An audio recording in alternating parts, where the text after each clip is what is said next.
Hi, my name's Paul Grogan and welcome to my Games of the Month video log for September 2025.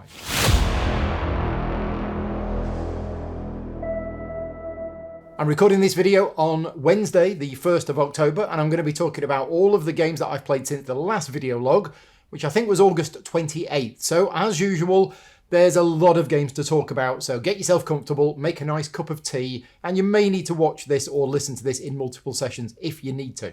And as always, this video is not sponsored in any way, and all of the advertising revenue goes to charity. So a huge thank you to all of my Patreon supporters for making these videos possible. And if you like the content that I create and you want to support me directly, the best place to do so is patreon.com/gaming rules. If you're not in a position to be able to support me financially, then any comments on this video, any thumbs or anything like that always helps as well.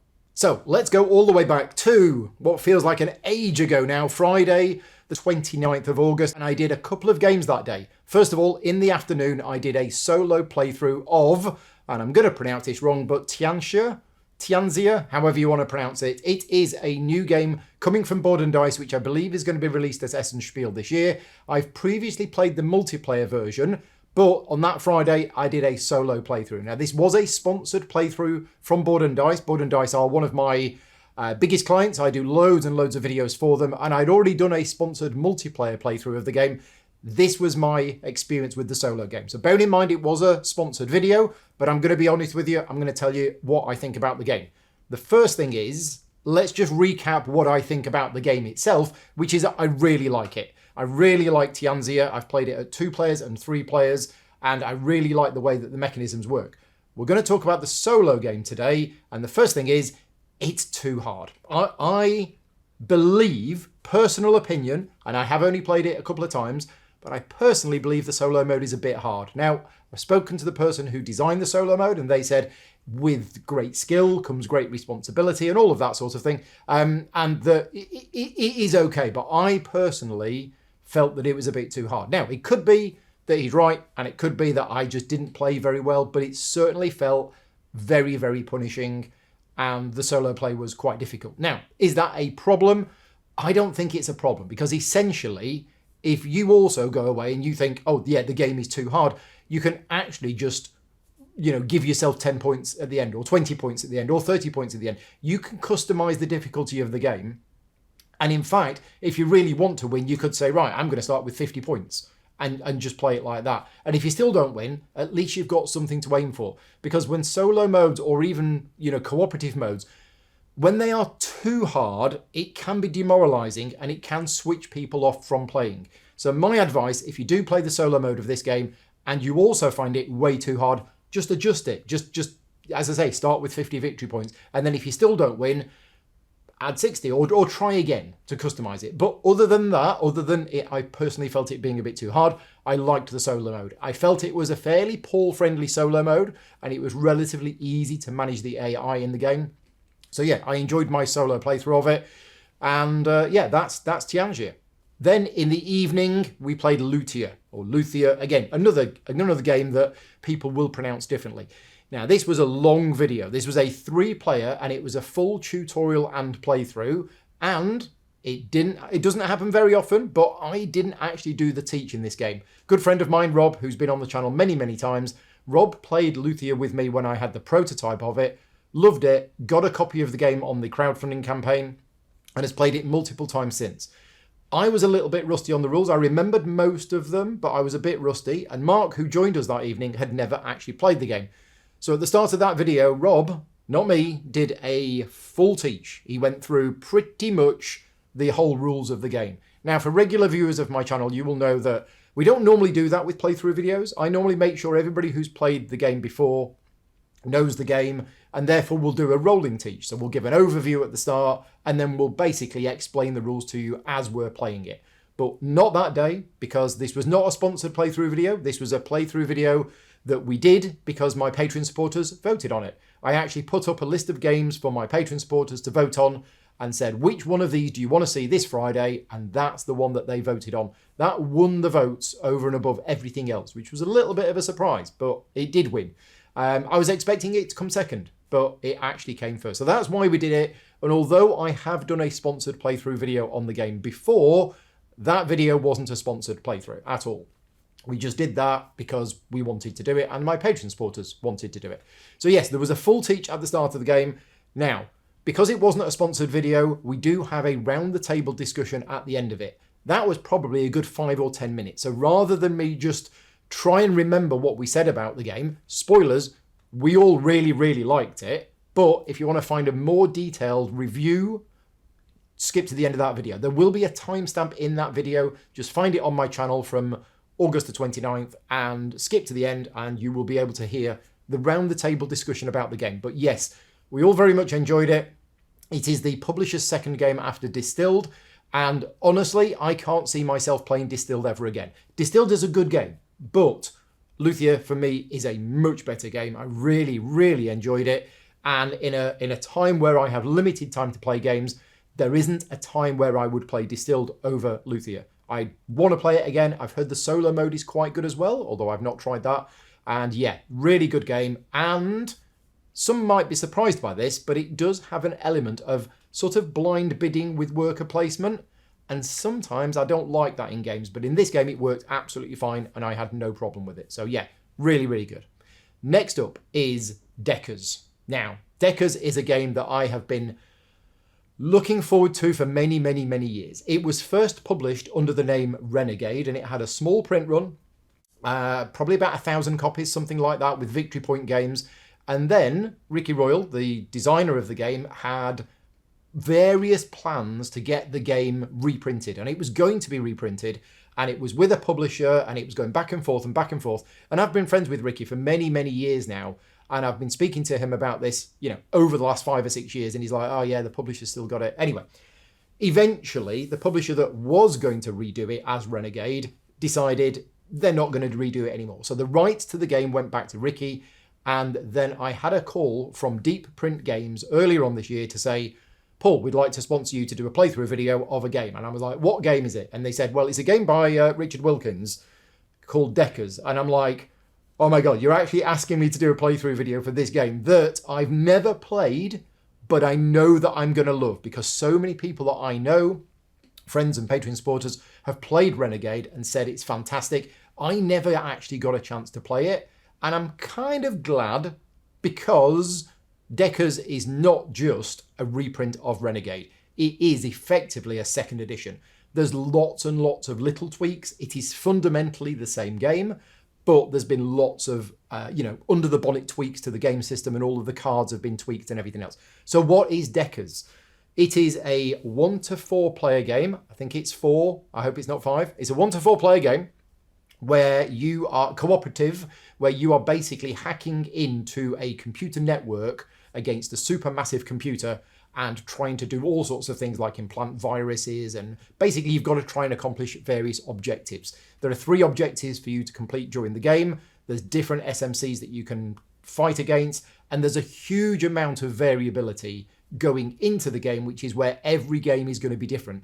Now, that doesn't mean that it's random. This is very much a puzzle style game where you are presented with this challenge of how are you going to achieve the objectives with the tools that you have, based on the certain conditions that are in play, the SMC that you're playing against, your particular player powers, because there's asymmetric player powers, and how you're going to work with the other players to accomplish that objective.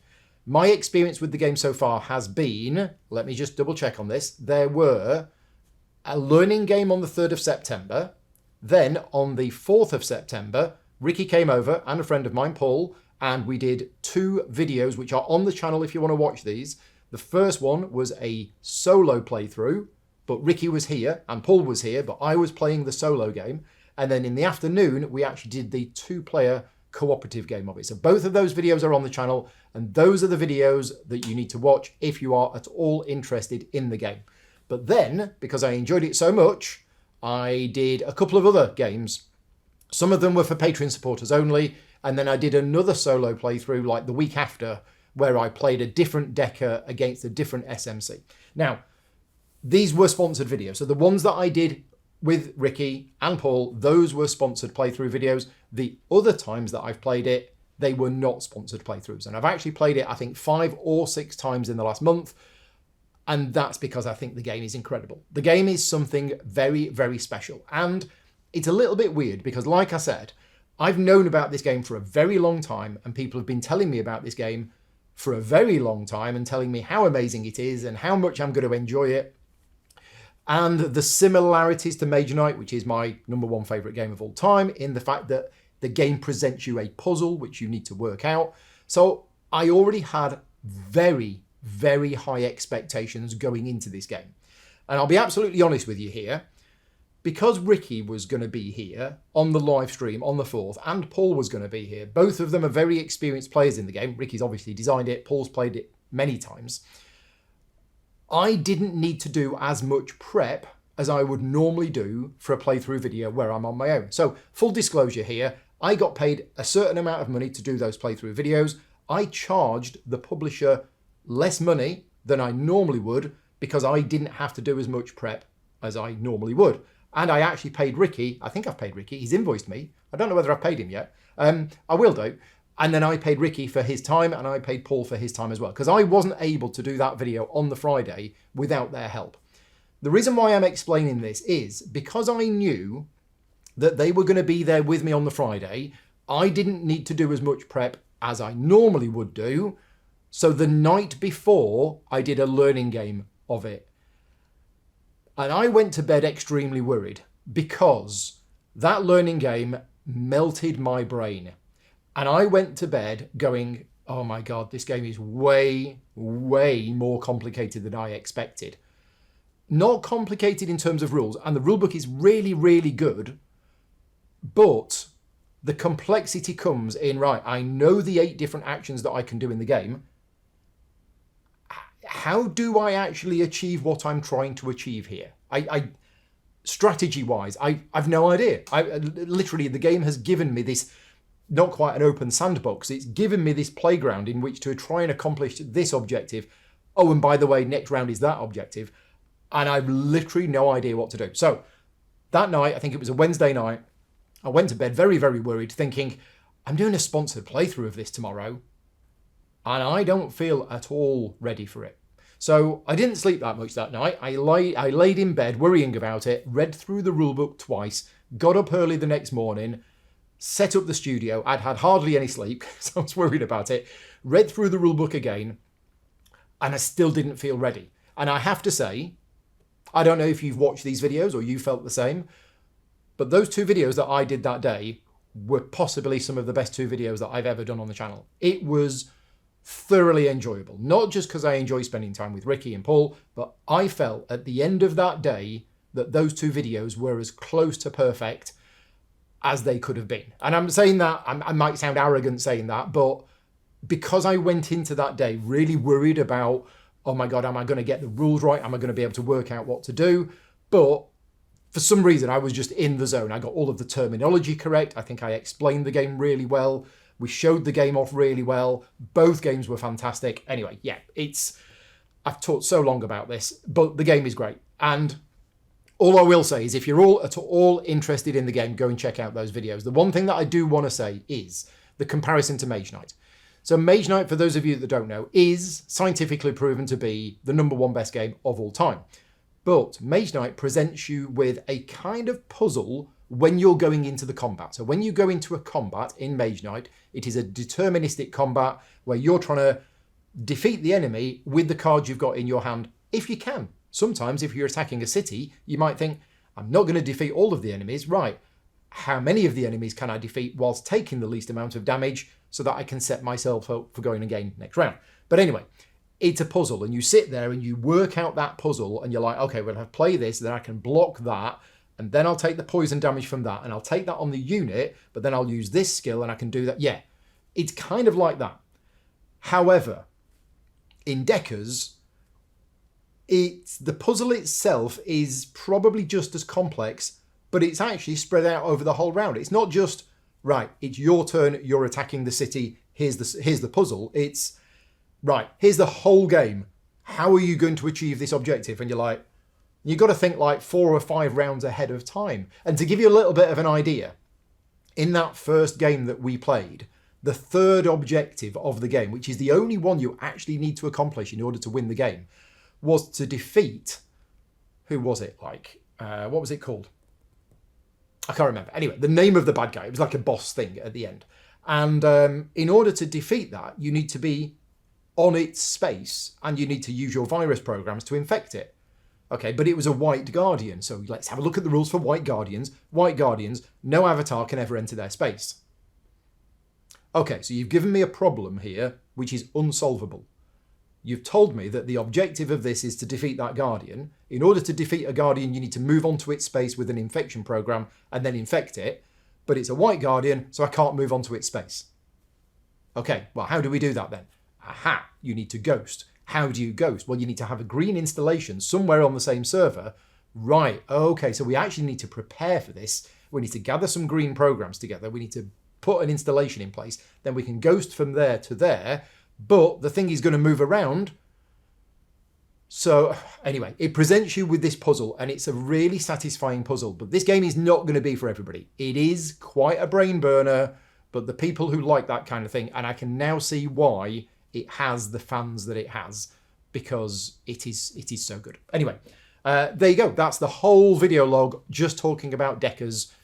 See you next month. No, I've got many more games to talk about, but hopefully my enthusiasm for this game has come across. So that's Deckers. Next up, Friday the 5th of September. I did another solo playthrough of another board and dice tea game, and this was a sponsored playthrough. This is Thebai, which again, similar to Tianxia, I'd already covered the multiplayer game of it. I think I did a 3-player playthrough of Thebai. I really enjoyed it.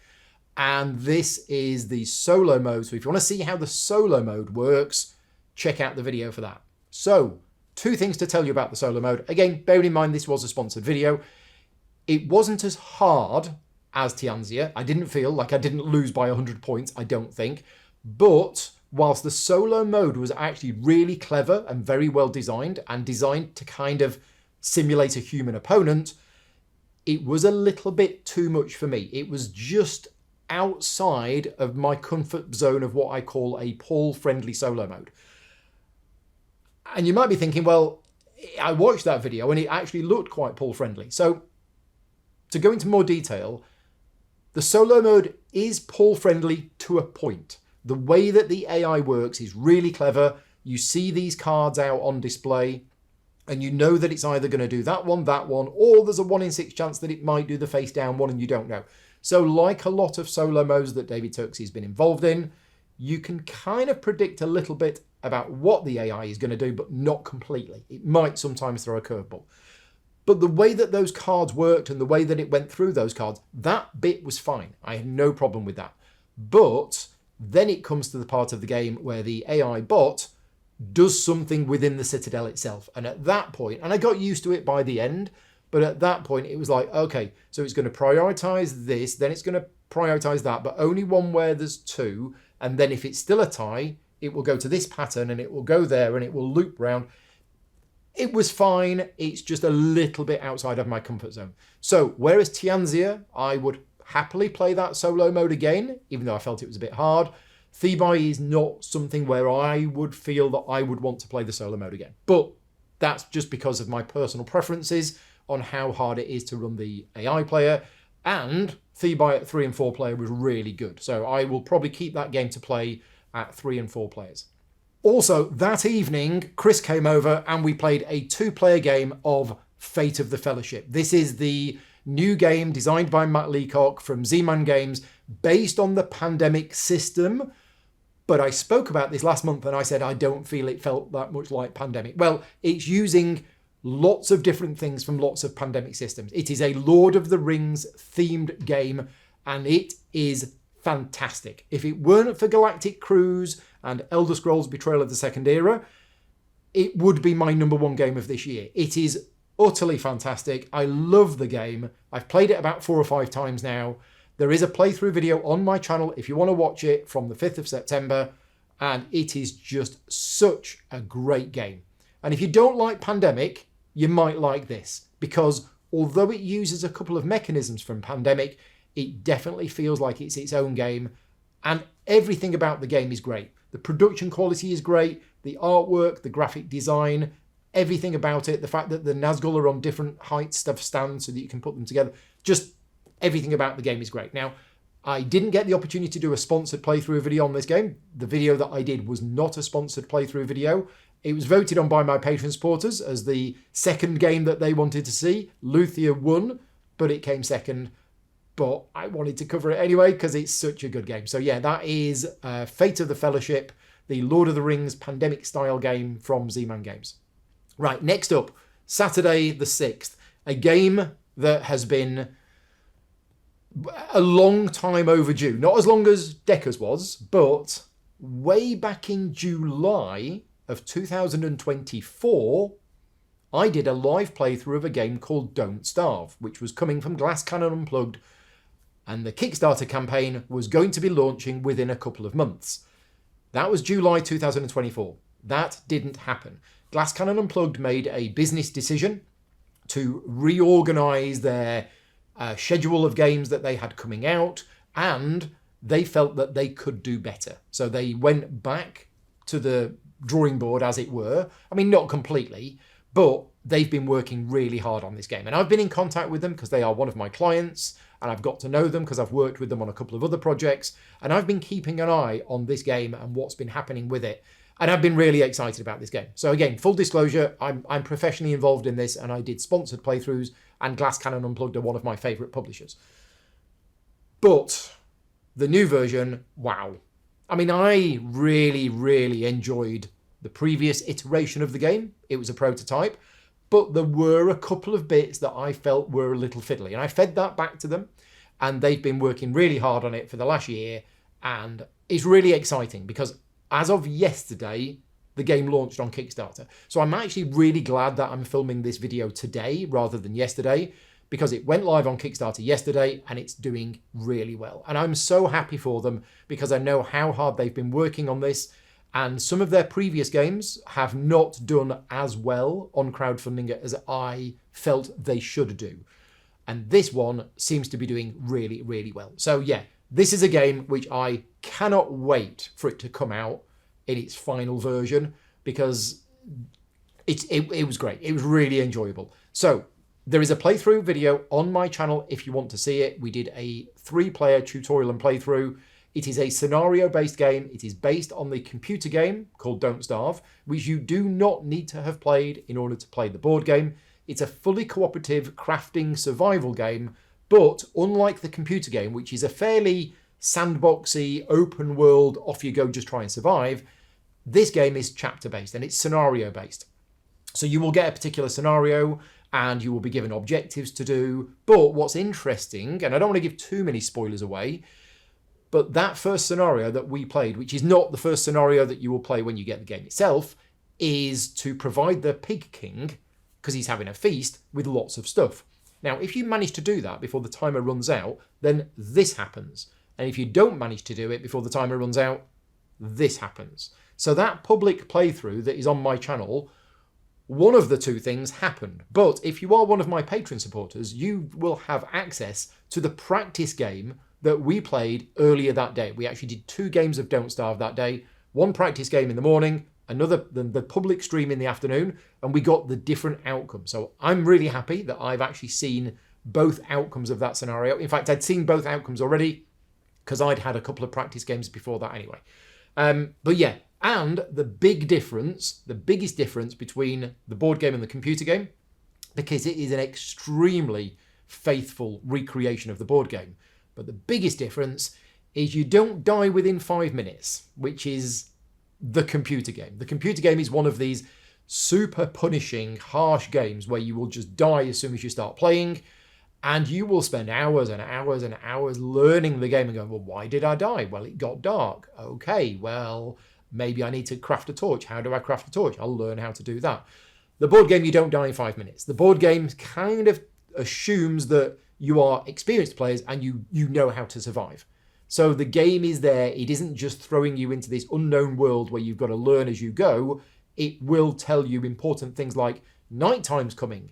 You're going to need 2 light. For every light that you don't have, you're going to lose 5 health. And you're like, well, I've only got 6 health. So you actually understand, if you're playing the board game, how punishing it will be not to have a light source at night and things like that. So yeah, really looking forward to this game. The crowdfunding campaign for it, the Kickstarter, is live right now. And if you back it within the first 72 hours, you're going to get a bonus gift. Now, this video should go out tomorrow. So by the time this video goes out, if you're watching this within 24 hours of me putting this video out there, the Kickstarter campaign, that 72-hour opening window for you to get a free bonus gift should still be live. Check that out if you are interested in Don't Starve the board game. Now, moving on to Monday, the 8th of September. This was actually a really exciting day for me because I had friends round and I played a game. Tony Boydell came over. I've been friends with Tony for 25 years. Me and Tony used to play Magic the Gathering together at a club in Hemel Hempstead in the very late 90s. Tony, UK games designer, Snowdonia, amongst other games, but also James Naylor and Jaya Baldwin from Naylor Games. I've known James and Jaya for many years and I've worked with them on a number of projects and I've got a lot of time for them. I think they're great guys.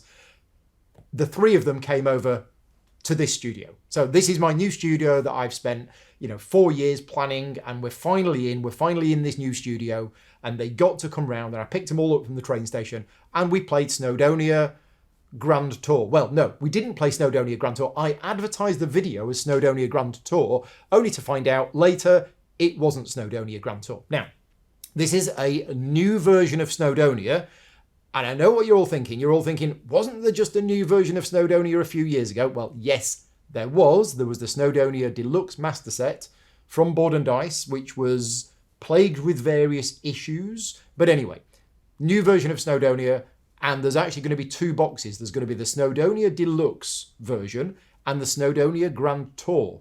And the scenario that we played in that video, which is on the channel now if you want to watch it, was the Stockton and Darlington map, which is actually included in the deluxe version, not the Grand Tour. So I kind of misunderstood it, and I thought Snowdonia Grand Tour was the name for the new version, but it's not.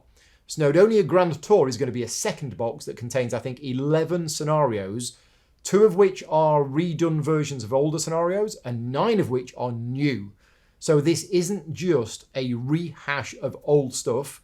This is a lot of new content for the game, even though there was already a lot of content for it anyway. But Jaya Baldwin is the developer. He's the main designer for the Stockton and Darlington map. And if you want to see that, it's on the channel. But that day was a little bit of one of those days where I felt blessed that this is my job. Now, this is a job, and sometimes there's good parts and there's bad parts of my job, but I will never completely complain too much about the fact that I work in a hobby that I love, and it's also my passion, and it's my hobby as well as my job. But that day just felt really rewarding. And when I dropped them all off at the train station and said goodbye to them, I was like, I'm really sad. I wanted them to stay the week and we could actually just play Snowdonia scenarios all week. But anyway, Snowdonia. It's a game which has stood the test of time. And I'll be honest with you, I wasn't sure. I've not played Snowdonia in a very, very long time, like maybe 7 or 8 years since I last played Snowdonia, maybe even longer. I can't quite remember. But playing it again that day with 3 people that were experts at the game and that knew it really well, my opinion, this is a personal opinion, again, that was a sponsored video, but this is my personal opinion, is I played it again and I was like, this game is good. This game deserves to have a new version, and this is one of those games from 10, 15 years ago, whenever it was, I can't quite remember, maybe 2011. Lookout Games published the first version of the game.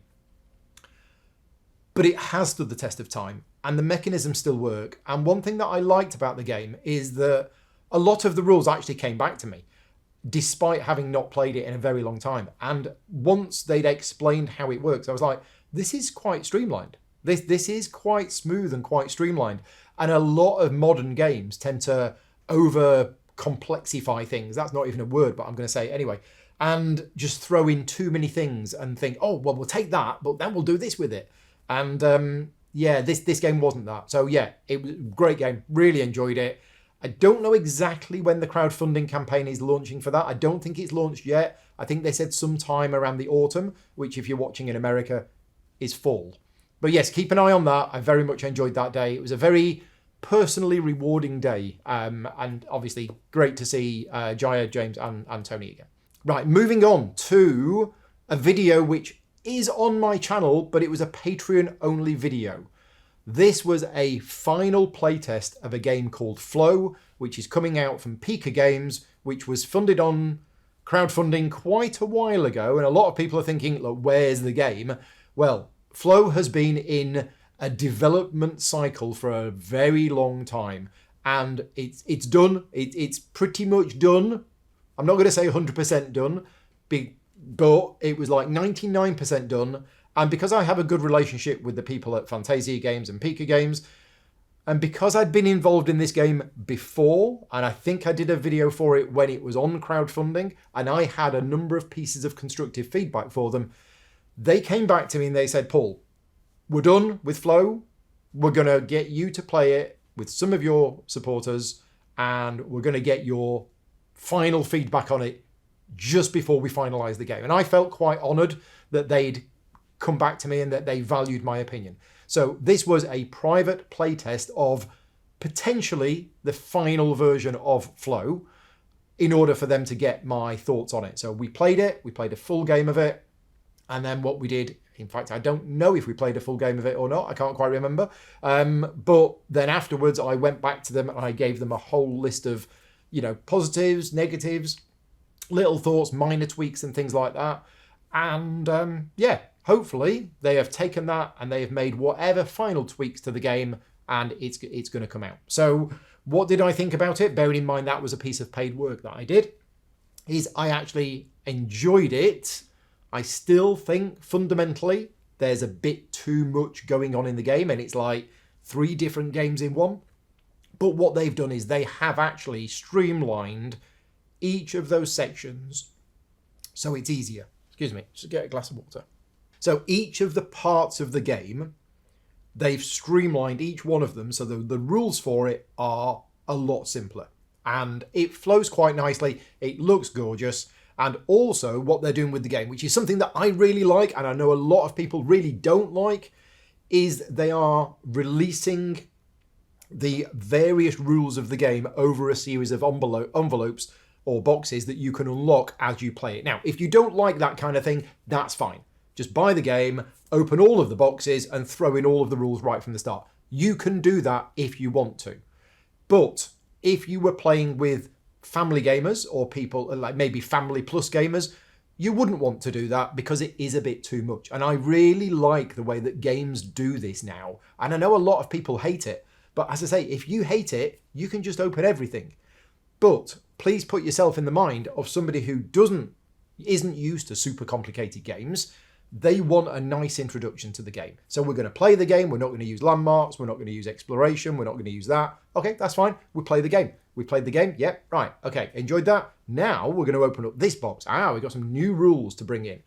I like that in games. And this is my first question for the vlog. Do you like it? Do you not like it? Simple answer. Because, feel free to go into more detail about why you like it and why you don't like it.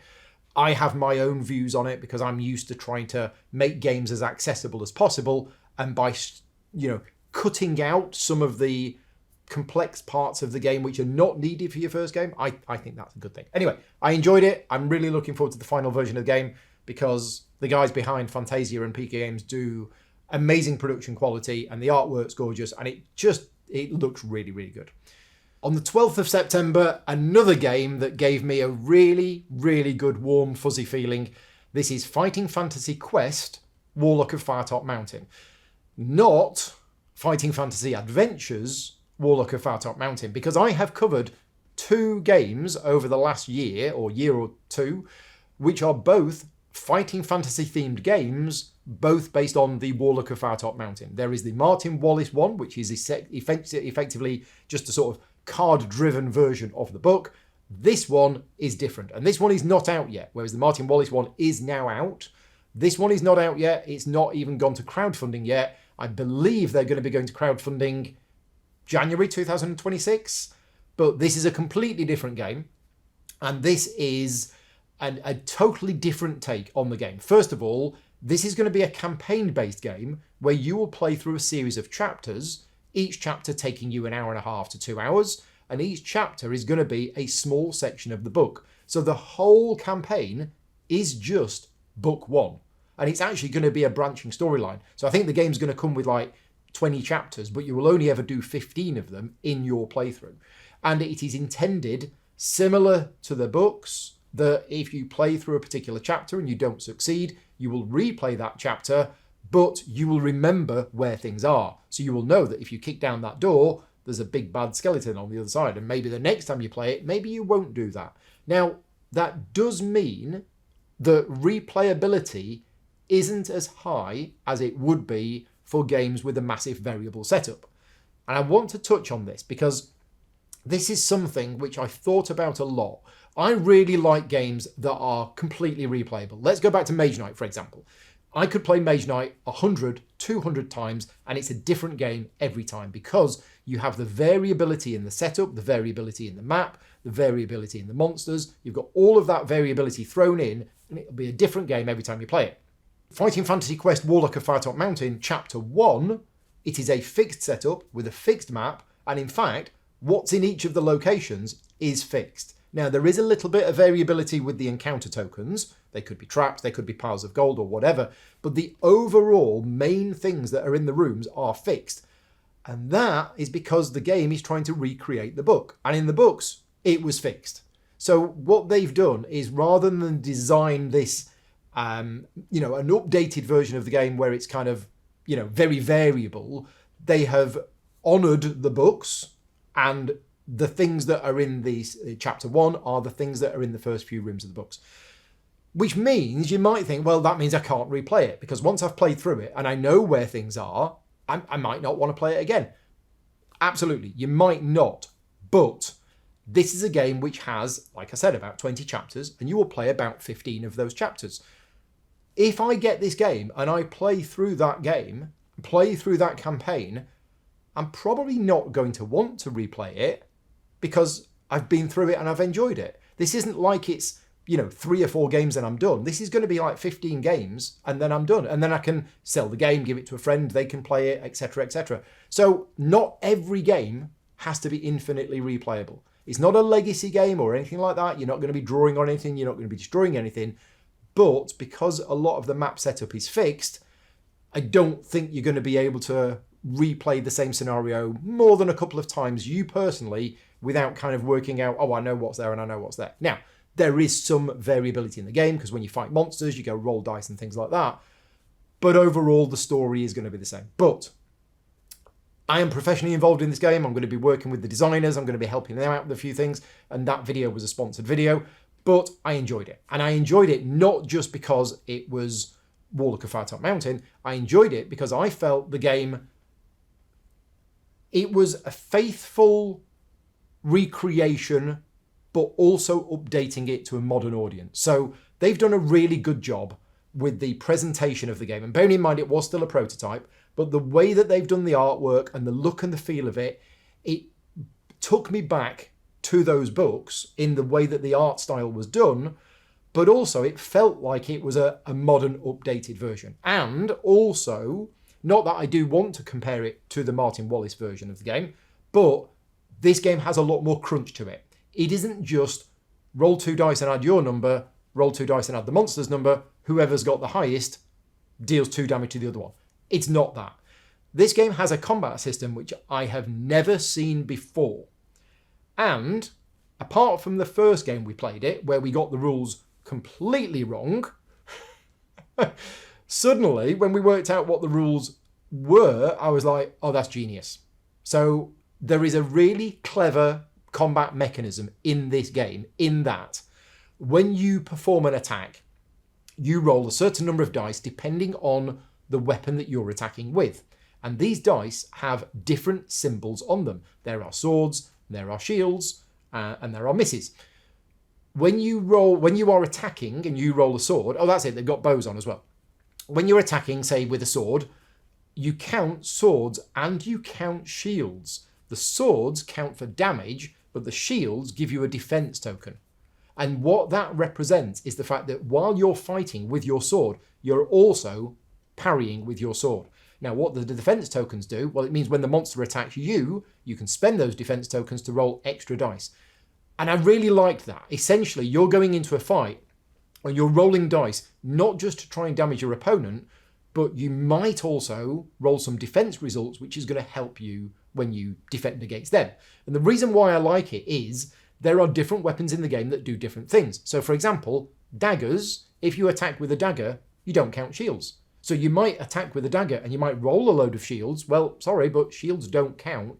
And it's like, oh yeah, that works. And all of the different weapons you can get in the game have these slightly modified rules that you think, oh yeah, I can see that. That works quite thematically. So anyway, it's still in prototype. I enjoyed it. The Kickstarter campaign has not gone live yet, so I'm not going to talk too much more about it other than to say, keep an eye early next year for Fighting Fantasy Quest Warlock of Firetop Mountain. I'll certainly be sharing more news on it when they've got the Kickstarter campaign worked out. On the evening of September 12th, I played a new game that's coming from Aporta Games called Norsewind.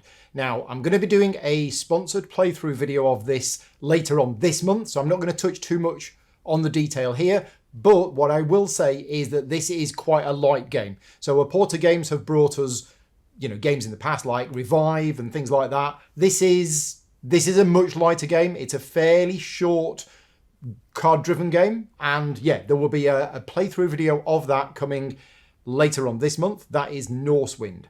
On the 14th, got together for our campaign of Agemonia, which I'm not going to talk too much about because I've been speaking about this for the last 6 months. It's still fantastic, and we played the first 2 parts of Scenario 16. For those people who know the campaign, that's where we are, something about Locktor. Anyway, we played the first 2 parts of it, and unfortunately we were supposed to be meeting up the weekend just gone, and plans changed and got cancelled.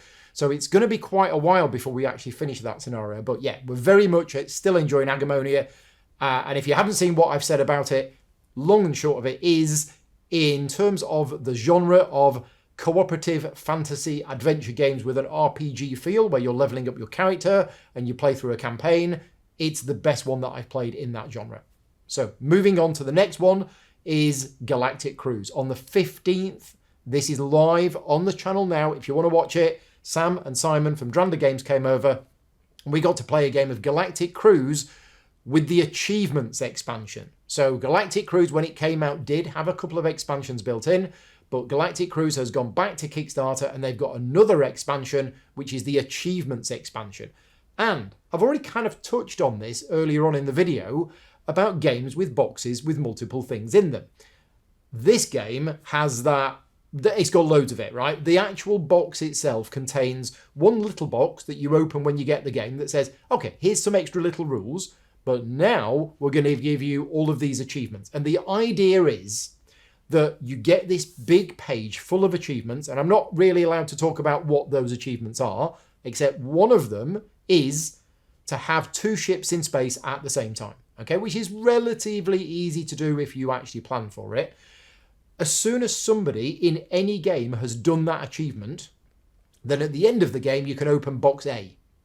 And that's what we did in the video. So in that video, we played with the contents of box A. We assumed that somebody had already unlocked it, but the game is going to come with lots of these achievements. And when you achieve these things, you get to open boxes and it's going to add more content into the game. Now, I've already seen a number of comments left on the video to say, I really hate the way that publishers do this. I'm just going to open all of the boxes right at the start. And that's fine. If you want to do that, that's absolutely fine. And the publishers have said, sure, if you want to do that, you can. But there's so much. Now, I've been through those boxes. I'm not allowed to talk about what's in them. But each one contains like some extra cards, some extra tokens, and a small rules change to the game. You are probably not going to want to play with the contents of all of those boxes at once. There's loads and loads of different things that's going to add a huge amount of extra variability and extra tweaks to the game. Now, Galactic Cruise is one of my favourite games. I think it's probably my favourite game of this year. If we're talking Euro-style games, it is my favourite one of this year. So far, we haven't had Essen yet. And the Achievements expansion, it's more Galactic Cruise. So yeah, I really like it. And I think for people who like Galactic Cruise as a game and who've played it quite a few times, this expansion is a no-brainer. So yeah, that's Galactic Cruise Achievements. If you want to know more about Achievements and see a playthrough with us having opened Box A, then that is on the channel from the 15th of September. on the 16th of September, and again yesterday, Earthborne Rangers. So in September, I managed to get 2 games of Earthborne Rangers in. These are both on the channel. We are playing through the campaign, and I totally understand it that people don't want to watch it to get spoilers, and I appreciate that, which is why the videos don't have many views, but we are playing through the whole campaign. We are committed to playing through it because I wanted to, and yeah, it's fantastic. Earthborne Rangers is incredible. It's a really, really good game, and I'm going to try and not repeat again exactly what I said last month. We've played through days 4 and days 5, and I can't really talk much about the story because there will be spoilers, but something fairly major happens at the start of day 4, and that is a fixed thing that happens in your campaign. So you already know when you get the game that something is going to happen at the start of day 4 because you've got this campaign timeline, and it tells you at the start of day 4 that you are to read a certain thing. Now, nobody knows what that certain thing is until it actually happens, but yes, we've been through that. That particular storyline is now over because it's a 2-day thing, I believe, and we've tried our best. But yeah, if you know Earthborne Rangers and you know what happens, then yeah, it's been quite a challenge. But yeah, it's been a fantastic game. I'm really, really enjoying it. And Earthborne Rangers just gets me really excited because we are playing through the Lure of the Valley campaign, and there's a whole other campaign as well, Legends of the Ancestors, which I've got, and I can't play that until I've finished the first campaign. But yeah, it's really good, and I'm really, really enjoying it. I have been a huge fan of both Arkham Horror LCG and Marvel Champions. I have said in the past that both of those games are potentially in my top 10 games of all time. I love them so much. Honestly, they might be in my top 10, but they're definitely in my top 20. As I've been playing Earthborne Rangers, and I don't know if this is recency bias because I'm playing it now, but I'm thinking I might prefer Earthborne Rangers. Now, there are differences between the 3 systems. They're not identical by any means. They are very, very different games, although they do have some similarities in that they're card-driven and you have a deck of cards. Marvel Champions is, generally speaking, a series of standalone games. Arkham Horror is a campaign which is 8 sessions long, usually, whereas Earthborne Rangers is a big campaign that might take you 15, 20, 25 sessions. It's one campaign. And but it is very sandboxy. Like, we're now in a situation at the end of day 5 where we don't currently have any missions. There is no overarching story that we are aware of at the moment, and the world is kind of ours to explore. So we are literally in a position where we have no current missions or quests or objectives, and it's like, oh, right, well, what do we do? And that's quite nice about the game, because we're going to go somewhere where there are people, and we're going to pick up some quests. So you can kind of choose where you want to go in the game and what you want to do, with the caveats that there are these certain story events that happen at various times. But yeah, that's Earthborne Rangers. 2 plays of it in September. However, I'm not sure I'm going to be able to get any games of it in October because I've got an extremely busy next couple of weeks, and then Essen, and then we get back from Essen and it's the end of the month and I'm going to record the next video log. So yeah, we might have to be giving Earthborne Rangers a miss for October just because there's lots of other things to do. So moving on, also I played a game of Garden Lake, which is a new Uwe Rosenberg very light game. If you're expecting a new big heavy Euro game from Uwe Rosenberg, Garden Lake is not it. It's coming out from Albi, and I am going to be doing a playthrough video on it later on this month in the next week or 2. So I won't talk too much about it other than it's a really nice game, but it is on the very, very light end of Uwe Rosenberg. Some people have compared it a little bit to Cottage Garden, that I don't think I ever played, but yeah, it's fairly light, but it is nice and I enjoyed it. So more on that this month. And then the next thing to talk about is Primal. If you're wondering what all of these miniatures are, these are the painted monsters from Primal, or these are the ones that I have painted from Primal the Awakening. There are more monsters included in the game, and there's an expansion set that's been announced recently as well. But these are just the ones that I painted. And sad to say, but our Primal the Awakening campaign is now over. Now, unlike other campaign games, this one is completely and utterly replayable, and you probably want to because there's different routes through the campaign, and although the first boss is always the same and the last boss is always the same, the route that you take and the things that happen on the way are very different. We've loved it. And if you are interested in Primal the Awakening, there are now 12 videos on my channel. Well, in fact, there are more because I did a tutorial and playthrough of it ages ago. But the whole campaign playthrough, starting about 6 months ago, me, Rick and Davey, kind of every other Tuesday night, we've been meeting up and we've been playing it. So we did 2 sessions in September, one of which was the penultimate scenario, and then the one was the final battle against this guy. This is the Awaken, and I'm really happy with how this came out. I might put some pictures of this on screen if I remember in the editing. But yeah, we did the final battle, which is a suitably epic battle. It's longer than a normal battle, and it felt super, super epic. And also, our fight went absolutely down to the wire.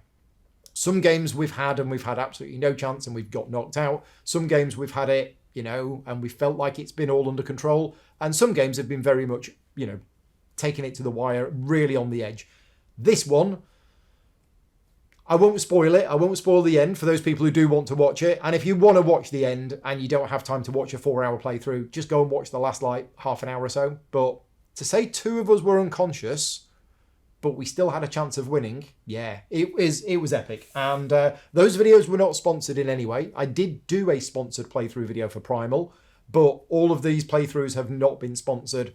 But a big thank you to Reggie Games because they supported the channel by basically giving me a gameplay all-in pledge for the game to give away. And one of my Patreon supporters won that, and they have this huge game and all of these miniatures to paint. So yeah, that's Primal the Awakening.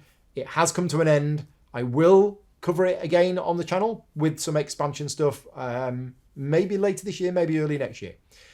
Next, another sponsored playthrough. There's been a lot this month. I will admit there has been a lot of sponsored playthrough videos, but I've also had many days where, like this week, I don't think I've done any paid work this week whatsoever. It's just been all Patreon funded videos that I've been doing this week. But anyway, on the 19th of September, I played A Wild Venture. This is another game from Pika Games. This is a 2-player game, purely a 2-player game by a UK designer, UK artist. And I ended up doing a little bit of rulebook work for this game.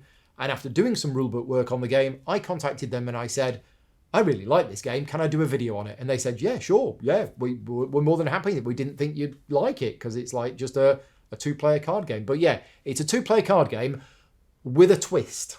And the twist is, it's kind of like a tableau builder, but you are bringing into play villagers. And villagers have a number of counters on them, which is effectively the number of times that you can use that villager.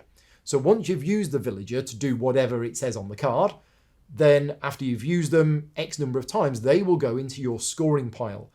So if you have any villagers in play at the end of the game with counters on them, they're not worth anything because it's the cards in your scoring pile which are going to get you points at the end of the game. And it's not just as simple as every card in your score pile is worth points. No, no, no. There are 3 different factions in the game. There's the frogs, the rabbits, and the crows. And your score for the villagers is the number of ones that you've got the least of multiplied by the number of ones that you've got the most of. So you don't just want to collect 10 crows and 10 rabbits and no frogs, because then you'll get no points at the end of the game for your villagers. But yeah, it's interesting in the way that the cards come into play, but then you use them and then they go out of play. Now, some cards stay in play, like the buildings, and you've also got gear cards. And the twist with the gear cards is that they come into play, they have a number of counters on them, but they have a triggering condition. And whenever any player triggers that condition, you remove a counter. And the player who triggered the condition gets a bonus, but then you, as the owner of the card, when it's empty, then it gets an extra bonus and it goes to your scoring pile. But again, that won't score anything on its own unless you've got buildings with enchantments on them. So anyway, the video is on the channel. If you want to see it, it's a 2-player game. It takes about 45 minutes to an hour to play, probably 45 minutes once you know the game. It's going to be available soon. I believe you can pre-order it right now. It's on GameFound, but it's not a crowdfunding campaign. They're using GameFound as the pre-order page. Video is on the channel now from the 19th of September if you want to go and check it out. Next up, not a sponsored playthrough, Talisman Alliances. So yes, if you haven't seen my videos for about a year, you might be thinking, Talisman? Really? Because Paul has said for the last 20 years, Talisman is an awful, awful game. I hate it. I will never, ever play it again. Bearing in mind that when I was 13 years old, like many people, I'd like nothing better while all of the cool kids were out smoking behind the bike sheds and, playing football in the park. I'd be at home playing D&D with my nerd friends. And Talisman is a game that we used to play for like hours and hours and hours on a Saturday afternoon. But Talisman is one of those old school games that I never ever want to play again. And then I rediscovered it. Now, it is still Talisman, but the 5th edition of the game made a few little tweaks to the game that have suddenly made me go, I don't hate this game anymore. And actually, I've come to, I'm not going to say love it, but I have come to actually really enjoy playing Talisman. But Talisman Alliances is a new version of the game. Well, it's an expansion for the 5th edition. Came out last year. Avalon Hill sent me a copy of it, so I got a review copy of the game. Thank you very much to Hasbro and Avalon Hill. But this wasn't a sponsored playthrough video, and Talisman Alliances is a cooperative version of the game. So it actually comes with these trials, and if you want to know how this plays, there is a video on my channel now from the 23rd of September. Stuart came over in the afternoon, and we played a 2-player cooperative version of Talisman, and it just works. It just works really well. There are certain cards that you take out, but there are new cards that you add in, and you're basically trying to work together to complete the goal of the scenario, which is to bury some talismans to open the portal of power, then get through to the middle and defeat the corrupted Elder Dragon. So, yeah, we've done Trial 1. There are 5 trials in the game. You can replay it. It isn't one of these campaigns where you play it once and then you're done. It is very replayable, and each trial is harder than the previous one. So, yeah, Talisman Alliances was really enjoyable.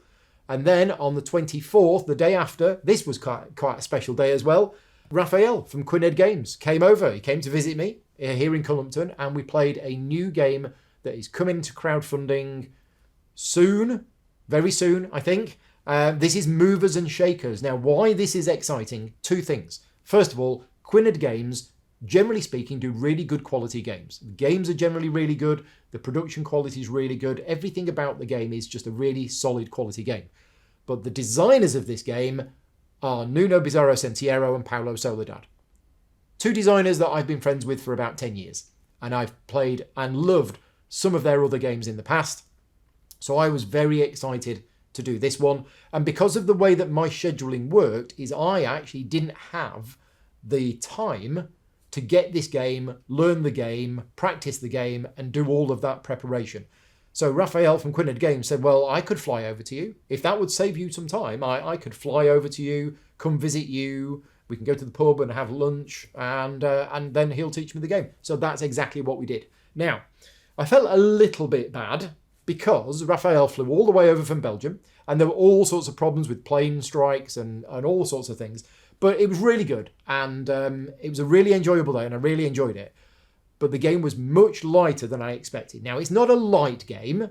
It's the rules of the game are actually light to medium. But the depth in the gameplay, I think, is medium, touching on medium to heavy. And the reason why I felt a little bit guilty is, new game from Nuno and Paulo. I was expecting it to be heavy. And because I was expecting it to be heavy, I thought to myself, I don't have time to learn the game and practice it as much as I need to in order for me to be able to do a proper sponsored playthrough video. But then when we played it, I was like, oh, this was nowhere near as complicated as I thought. Maybe I probably could have done, but I didn't. And as it turns out, he came over and it was just really good. So yeah, really happy day. A little bit like when, Tony, James and Jaya came over for the day and we played Snowdonia. It was just a really enjoyable day. But that video is on the channel now if you want to check it out. Movers and Shakers, next game coming from Quined Games. It looks really good. And it's got trains in it, but don't let that put you off if you don't like trains. It is based on the Panamax system of things moving and pushing other things along. So the player interaction in the game for a Euro game is very high, and you need to be extremely clever with positioning not just your trains, but your cargo on other people's trains, because you can do that. You can load your cargo onto other people's trains in the right positions so that you take the best advantage of other people moving your trains around, or other people moving their trains around with your cargo on it. Videos on the channel if you want to check it out. But yeah, I really enjoyed that. And I was actually quite happy that it wasn't like a super heavy, complicated economic game, which is what I was expecting, because the game as it is much more accessible. I can play that with much more people than I can, say, something like Madeira or Nippon or Asian Tigers. Okay, also on that day, in the evening, I did a quick play of a game called Severton. Now, this is another game that I'm super excited about because it's designed by Vlada Chvátil.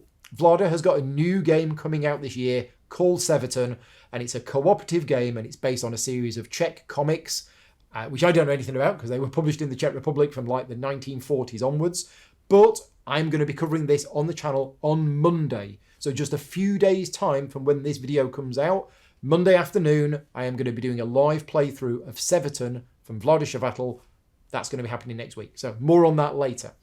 Also, that evening, I did a quick game of Solar Titans. This is another game which I am going to be covering later on, either in November or December. But I am going to be doing a sponsored playthrough for Solar Titans. So this was a learning game. Mark stayed over for a bit and we had an hour free and we thought, well, let's try Solar Titans. So in summary, in short, just to keep things brief, Solar Titans is a Dominion-style deck building game, but where you are buying from a common offer that changes. So it isn't just, here's the cards that we're going to use for the game. It's an offer of cards, and when you buy one, you replace it. But you're actually trying to blow up your opponent's ship.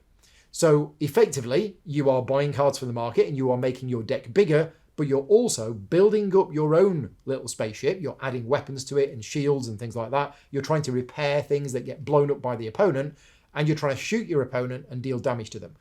The clever twist in this game is the fact that you can reserve the cards which you use to attack your opponents. You don't have to use them at the point you have them in hand. And that is a really clever mechanism, and the game wouldn't work without it. One of my big problems with Dominion-style deck builders is it uses the, here's your cards, play or discard all of these cards, and then draw a new hand of cards. And you're like, okay, I've drawn these cards. Oh, I've not got the cards that I want right now, but I've got the cards that I need for next turn, but I can't even save any of these cards. Well, this game you can. The cards that allow you to fire your weapons, you can actually play them in front of you, and they sit there, and then you can use them on a future turn. And it's the timing of when you do that that works really nicely. It's a light game. It takes about 30 minutes to play, but it has a 1 versus 1 mode. It has a solo mode. It has a 2v2 mode. It has a 2v1 mode. There's all sorts of different modes to play the game. So I'm looking forward to playing more about that game. Then on the next day, Ants. Now, as I'm recording this video, my playthrough video for Ants has just gone public. So if you are interested in seeing a full 3-player tutorial and playthrough of Ants, that is on the channel now. I actually learnt the game on the 18th. Stuart, good friend of mine who's been on the channel many, many times, Stuart had read through the rulebook and he came round on the 18th and he taught me how to play. Thank you very much, Stuart, for that. That was live streamed to my Patreon supporters. So my Patreon supporters got early access to a video where I was playing Ants for the first time. Then I actually did another game of it on the 25th, which again was live streamed to my Patreon supporters. But that is the video that's just gone public now. So yeah, if you're one of my Patreon supporters, you do get early access to a lot of videos.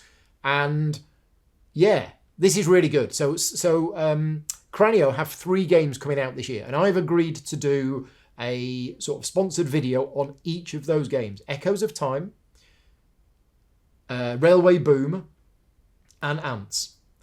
And so far, I've enjoyed all 3 of them. Whereas last year, the games that I got from Cranio last year were kind of like, play once, and I'm like, it's okay, but that's it. The 3 games this year, I've played all of them now. I'll talk about Railway Boom in a minute. I talked about Echoes of Time a little bit last month. But yeah, the video for Ants is on the channel now. The other videos for Railway Boom and Echoes of Time are coming in the next couple of weeks, so keep an eye out for those. But I really liked Ants. It has a lot of standard Euro stuff, but it also felt to me that it was doing things a little bit differently. And I'm not sure how to explain how differently it is doing things without going into too much detail. As I say, there is a playthrough video on the channel, but it is one of the videos because Dan was playing with us and Dan had never played before. The first part of the video is a full tutorial of the game. So the first 40 minutes of that video is a full tutorial on how to play the game. And then after that, we actually play the game. So you will find out more if you check out the video. But essentially what you're doing in this game is you are building up your own ant colony. You are going out and exploring the land. You are fighting against grasshoppers and things like that. You're trying to collect food in order to feed your larvae. You're trying to increase your ants colony, various things. But you're also digging a little anthill, and you're putting rooms in there, and you can build rooms inside it. And that works a little bit like Ark Nova in that you have to dig out the space for the room first. And then later on in the game, you'll play a room card that requires you to flip a room tile over, which means it's now occupied. But yeah, really liked it. Very, very happy to play that again. I've played it at 2 players and 3 players. Not played it at 4, but it will just be probably a slightly longer game with a little bit of a bigger board. It's very solid Euro. I would class it as medium to heavy. Fortunes of Scoundrel Bay is the next one that I want to talk about. I did a learning game of this on the 6th. In fact, it was the same day that we played Don't Starve, so I did a learning game of it on the 6th. Then I had a practice game of it on the 18th, and then I did another practice game of it on the afternoon of the 26th, and then I did a public live stream on the 26th. So this is on the channel now if you want to check out. This is Fortunes of Scoundrel Bay from Chili Fox. Now, Chili Fox in the past have done generally lighter games, while Porter Games, which has some of the same people, and my main contact is the same for both companies. Porter Games are the ones that normally do the medium weight or medium to heavy Euro. And Chili Fox are the ones that normally do the lighter game. Well, this year, it's the other way round. Chili Fox have done Fortunes of Scoundrel Bay, and Porter Games have done Norsewind. So Fortunes of Scoundrel Bay. I'll be honest with you here. This was a sponsored playthrough, but I'll be honest with you.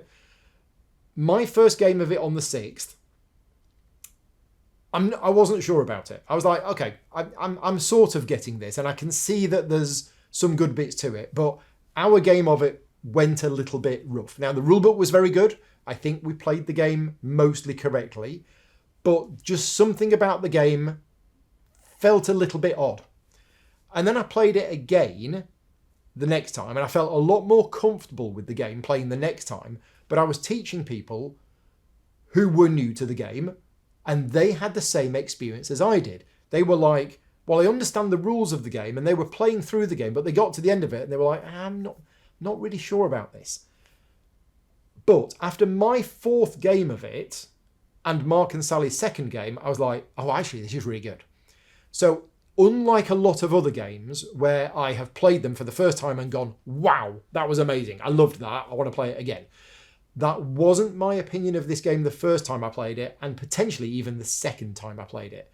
But after I'd played it a couple more times, and I suddenly unlocked some of the potential that the game has and realised what it was doing and how to sort of play the game properly, I was like, okay, there is a lot of cleverness in this. Because the game is a good game. Don't get me wrong. The game is a very well-designed, clever game. It captures the pirate feel. It's got just the right amount of theme to it, but it is a really solid Euro game.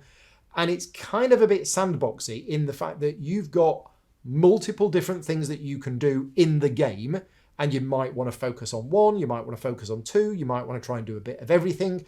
But the way that some of the scoring works, especially the hideouts, it's a multiplayer. So you really want, if you're going to do the hideout, you really want lots of people in the hideout, and you want to be in lots of different hideouts. But by doing that, you're not doing some of the other things in the game.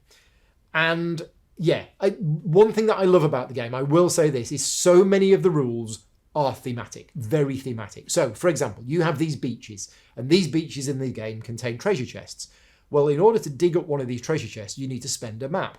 Well, that's thematic because you have to have a map to tell you where the treasure is. But the treasure chests come in 3 different sizes, 1, 2, and 3. And the size of the treasure chest is the pirate strength that you need on the beach in order to take that tile. In other words, a size 3 chest is a massive heavy chest. You need 3 pirates to carry it back to your ship. And as soon as you start to realise what these rules actually mean thematically, it's like, oh, they make more sense. And this is one thing that I like about games in general. If you can explain a rule thematically, then suddenly it makes a lot more sense when you are explaining it to people. So there are these villages. You can plunder the villages and you can get these crates. And these crates, they want to be delivered to the harbours. And if you deliver them to the harbour, you get money. But the crates come in sizes 1, 2, and 3. And if you've got a size 2 crate, you need 2 pirates to carry it to the harbour, which makes perfect sense. But also, you're a pirate. And if you want to, you know what's inside the crate, because you open it up, you have a look at it, you could actually just steal the contents of the crate and then discard it. So the game has all of these different things in there. It rewards people for moving quickly, but it also has different kind of rewards for moving slowly. It's one of those games where the players control the pace of the game, but in our game, the players who have gone further ahead, whilst it might not seem that they're doing as well, because if you go slow, you get to do more stuff, the people who've gone further ahead have actually unlocked better rewards and have done a lot better. So, Fortunes of Scoundrel Bay, don't just take my word for it. A few of my Patreon supporters have said that they had mixed interest in the game, but after watching the playthrough video, they realised, oh, actually, this looks a lot of fun, and they're now more inclined to, try the game out or buy the game. So that's going to be available at Essen later this year, and the video is on the channel now if you want to go and watch it. Next up, and we're near the end, Railway Boom. Now, before I talk about Railway Boom, every month after I have recorded these video logs, I do a bonus video log for my Patreon supporters where I rank all of the games that I've played in the month against each other. And I come up with a ranking table of which was the most enjoyable game that I played this month and which was the least enjoyable game that's played this month. Those are extra video logs for my Patreon supporters. So if you're one of my Patreon supporters at supporter level or higher, you will be getting a message. I might end up doing it tonight or I might end up doing it at the weekend, but you will be getting an extra email through with a link to that bonus video log. And I'm going to tell you now, Railway Boom was the best game that I played in the month. So there you go. Let's get that straight out there. Railway Boom just blew me away. I've played it twice so far. I've only played it twice, but what a game. Now, this actually came out a couple of years ago, another version of the game called Railway Boom. This is effectively a second edition of the game, and it's only 2 years later, because when it first came out, it was a small publisher, Japanese publisher, but now Simone Luciani has got on board, and Cranio are involved in it. Now, the version of the game that I have doesn't have Cranio's logo on the box, but Cranio have contacted me, and they have asked me to cover it on my channel. So, because Simone Luciani is involved, Cranio's involved, but Cranio's not actually on the box, which I thought was a bit unusual. Yeah, it's great. It's really, really great. And there will be a public playthrough video of this in the next couple of weeks. I've played it twice already. It was fantastic. I just really, really enjoyed the game. And again, not just me, but everybody else who played it really enjoyed it as well. So I won't talk too much more about it other than it was absolutely fantastic, and there will be a playthrough video coming soon. And finally, yesterday. So as well as playing Earthborne Rangers in the afternoon, which was fantastic, and then I did an unboxing video for Uprising Curse of the Last Emperor, which was a lot of fun. Last night, I played Marvel Dice Masters Secret Wars. Now, Marvel Dice Masters, or just Dice Masters in general, is a game that was hugely popular about 10 years ago. It's from WizKids, and it is a game which uses custom dice, and it's based on the Quarriors system, but kind of an upside-down Quarriors system. So rather than you trying to get to 20 power, you're attacking your opponent and you're trying to reduce them from 20 life down to 0. But Dice Masters has been massively popular for a very, very long time. Now, not in the last few years. The game seems to have died off a bit, but I've kind of dabbled with this game a little bit over the last few years. And WizKids were very nice to send me a whole bunch of draft packs for Marvel Secret Wars, which is the latest expansion for it. And we did it last night. We played it last night. So I've kind of dabbled with this game a little bit, not on the channel. Last night was the first time I've actually covered it on the channel, and I really enjoyed it. It's a really fun game, but the main thing is it's actually a lot deeper than you might think. I thought initially that this is just going to be some kind of lightish nonsense dice rolling game where you're trying to beat up your opponent, and it's not really that great a game. It's just a bit of fun and a bit of dice rolling. And actually, the more I've got into the game, and I'm only a few games into it now, but I can actually see there's quite a lot in there.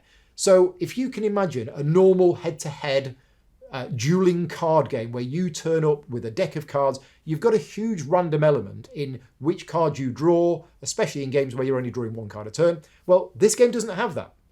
This game, you create a team of 8 characters, and those 8 characters sit on the table in front of you. There's no deck of cards. Your deck is actually a bag full of dice. And you start off with just 8 sidekick dice in there, but what you actually do is you buy your own dice. So you don't start off with all of the dice for all of your characters in your bag, you actually start with none of them. And over the course of the game, you will be generating energy and you will be buying whichever dice you want. Now, what that means is you might have a particular card in play, or a particular card that's part of your team, which is only good if you're fighting against certain other people. And if you're not fighting against them, you just don't summon it. Whereas if this was a card game and you turned up with a deck, you might think, right, I'm going to put 4 disenchants in there because I might come across a lot of enchantments. So I'm going to put them in there. And then if you don't come across those enchantments, you're like, okay, well, that's a wasted card. Whereas in this game, you just don't buy the dice. So it's really clever. Again, I'm not going to go into too much detail. It wasn't a sponsored video. I played it last night. It's on the channel. We did 2 games of it. So if you go to the video from last night and you think, oh, it's an hour and a quarter, that's way too long. We played 2 games of it last night. But I really enjoyed it. And I want to play more of it because it was just a lot of fun. And it was just me and Rick playing it. We were fairly new to the game. We didn't really know what we were doing. So we basically built random teams. But yeah, Marvel Dice Masters. It was a lot of fun. So that, I think, is the end of all of the games that I've played in the month. And we've probably been an hour and a half long already. So I'm going to try and keep the rest of the video log short. Other games that I have played a couple of games of Space Corp Digital using the Steam digital app. If you didn't know, there is a digital version of Space Corp 2025 to 2300, which I have covered on the channel. And I've done a giveaway for a few copies of the game. And if you want to see how the digital version of the game plays, there is a video on my channel, not from the previous month, but from the month before. But I've played a couple of games of that digitally. I've also played some games of Galactic Cruise, which is on Board Game Arena in alpha. Really good implementation. I played a game of Gaia Project on Board Game Arena. Played a game of Andromeda's Edge on Board Game Arena. I'm glad that Andromeda's Edge is on Board Game Arena, but I don't ever want to play it on Board Game Arena again. And that's not because the interface is bad. The interface is okay, but it's just not the kind of game that I think is suited to online asynchronous play. It just didn't work for me at all. Arc Nova, which is still fantastic. That's really good. And I played a couple of games of Spellbook as well on Board Game Arena. So they are all of the games that I have played physically with other people, and a quick summary of all of the games that I've played on Board Game Arena. Other videos that have been on my channel this month. Well, I mentioned the unboxing video for Uprising Curse of the Last Emperor. That was last night, if you're interested in that. Nemesis Games are going back to crowdfunding next week, I believe. I think it's next week, with another, not another version of the game, but another chance to get hold of their game. It is called Uprising Curse of the Last Emperor. Everybody's told me how fantastic the game is. I've not played it yet myself, but I'm looking forward to it. And there is a true solo expansion which is coming out, which is the next thing for the game. Did the unboxing video for that. I also did an unboxing video for Vital Lacerda's new game Speakeasy. That is the final version of the game, which I am going to be working on a how to play video for sometime later this year, probably starting in November, and hoping to get it finished by the end of the year, if not, maybe middle of January. And also my how to play videos for Perseverance episodes 3 and 4. They are on the channel now. So if you have got Perseverance episode 3 or episode 4 coming, or you are due to play them at a friend's house, please go and check out my videos because it is a heavy game. And if you watch my videos in advance, that will really help the person who's got the game from having to teach you and potentially getting some rules wrong. So yeah, those videos are on the channel now if you want to watch them. Coming up this week and next week and the week after, a lot. There's a lot of videos coming up because I have basically taken this October off work from any how to play videos in order to do lots and lots of playthrough videos. Some of these are sponsored, some of these are not sponsored, but coming up this week, Friday, D1, new game from Space Cowboys that I did a playtest for back in February, really enjoyed it, and I said, please can I do a sponsored playthrough of this game when it comes out? I have a copy, I'm going to be doing that this Friday. So assuming I make this video live on Thursday, that will be tomorrow. So that's D1. It's a family weight game. So it's a family weight game coming from Space Cowboys. That will be on the channel tomorrow. Also, next week, Severton on Monday, the new Vladish cooperative game. That's happening on Monday afternoon. Tuesday evening is a double bill. I'm doing Movie Tricks, which is a new trick-taking game, but with a twist from Chili Fox Games, and also Tranquility the Descent. Then on the Wednesday, I'm going to be playing IR Children of the Sun, which is the new heavy Euro game from Osprey Games, the third one in the series, Merv, Sancore, and now AR Children of the Sun. Then on the Friday, I'm going to be doing Norsewind, and I'm going to be doing Forestry. So that's next week. So that's what? Severton, Movie Tricks, Tranquility, AR, Norsewind, Forestry. 6 live streams next week, not counting the bonus Patreon-only practice streams where I'm learning these games. The week after that, Echoes of Time, Garden Lake, Railway Boom, and then on the Friday, Miskatonic Tales from Chaosium. I'm going to be covering that on the Friday. And then on the Monday, just before I leave for Essen, I'm going to be covering Threshold, the new game that's going to be coming from Open Owl Studios. And then I'm off to Essen. And when I get back from Essen, I'm going to be recording the next video log. So yeah, October is going to be very, very busy with lots and lots of playthrough videos. Right, let's give you a quick Patreon update. As of this morning, we are currently at 1,226 paying Patreon supporters, which is 16 up on last month. So a huge thank you to everybody who supports me on Patreon and makes videos like this possible and makes all of these days off, like yesterday. Yesterday was, I did 3-4 live streams yesterday and none of them were paid for. And that's all possible due to the support of the Patreon campaign.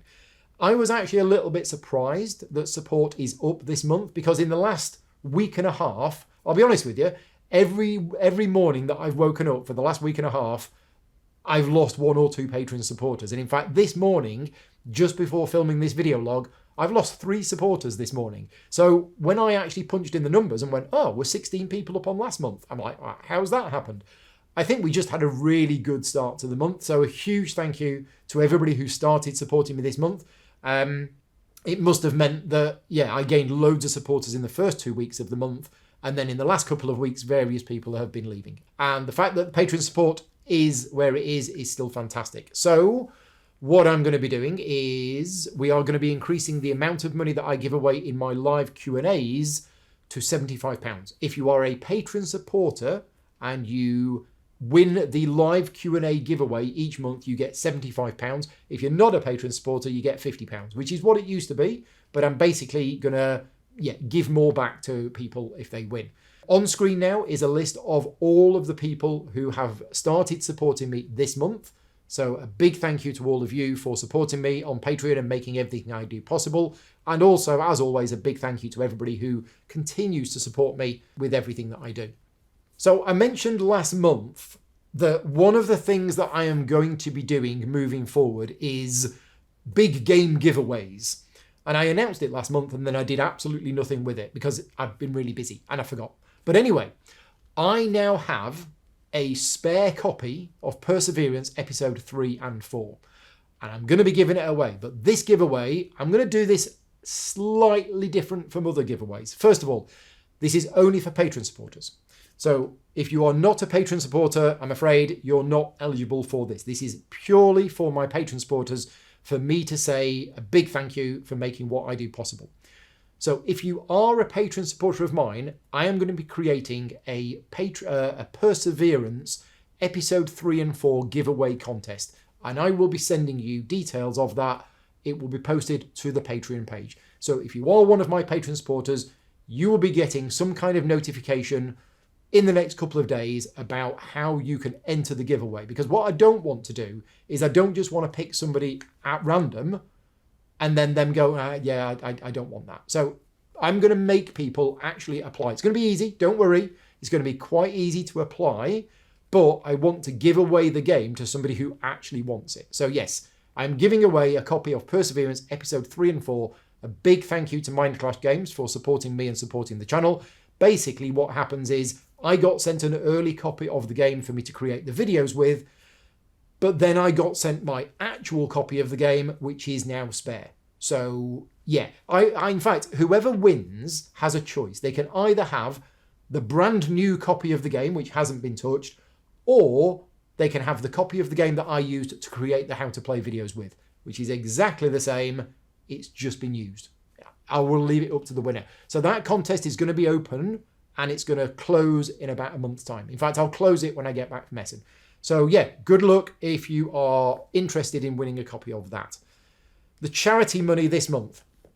This month, the charity money is going to a charity in the UK that supports children with Down syndrome. It's a charity that's been suggested to me by one of my long-term patron supporters whose youngest daughter was born with Down syndrome. And I want to use this opportunity just to say, it's going to be emotional. This is an emotional story. And as you will know, anytime I talk about anything emotional, I start crying because I'm just way too emotional as a person. Frodo's been a member of my patron supporters for many years and has been very active on the Slack channel. The Slack channel is the community channel for my patron supporters. And it is a place where it's not just a load of nerds talking about board games. It is that. We talk about board games a lot. But over the years, we have built up such a strong sense of community with people sharing personal stories, some of which they wouldn't share with other people.